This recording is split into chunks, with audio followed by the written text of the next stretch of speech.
एक बार एक साहूकार से लक्ष्मी जी नाराज हो गई और जब जाने लगी तो बोली, मैं जा रही हूं और मेरी जगह नुकसान आ रहा है। जाने से पहले मैं तुम्हें एक अंतिम भेंट देना चाहती हूँ।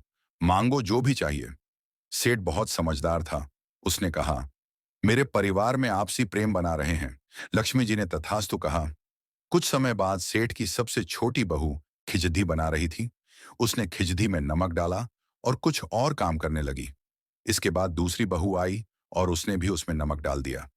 इसी तरह तीसरी और चौथी बहुएं आईं और बिना चखे कीचड़ी के नमक डालकर चली गई। जब सेठ आया और जैसे ही पहला निवाला मुंह में डाला तो देखा बहुत ज्यादा नमक हो गया। लेकिन वो समझ गया कि नुकसान आ चुका है। उसने चुपचाप खिचड़ी खाई और कुछ नहीं बोला। बड़ा बेटा आया, उसने भी एक निवाला मुंह में लिया और पूछा, पिताजी ने खाना खा लिया? क्या कहा उन्होंने? सभी ने उत्तर दिया, हाँ खा लिया, कुछ नहीं बोले।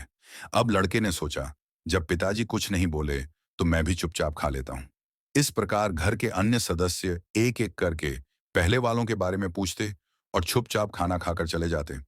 रात को नुकसान सेठ के सामने हाथ जोड़कर कहने लगा, मैं जा रहा हूं। फिर सेठ ने पूछा, क्यों? तो नुकसान ने कहा, 1 किलो नमक तो खा गए, फिर भी झगड़ा नहीं हुआ। मेरा यहां कोई काम नहीं। जिस घर में आपसी प्रेम हो वहां हमेशा सुख शांति बाणी रहती है और मां लक्ष्मी का वास सदा के लिए बना रहता है।